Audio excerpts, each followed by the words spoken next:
Ganito pala ginagawa nila kapag lilinisin ang mga swimming pool.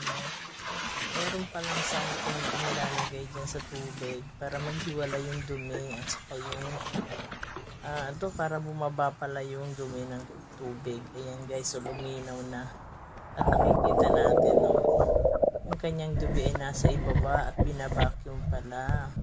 Meron palang special na gamit para mababacuum yung mga dumi sa ilalim.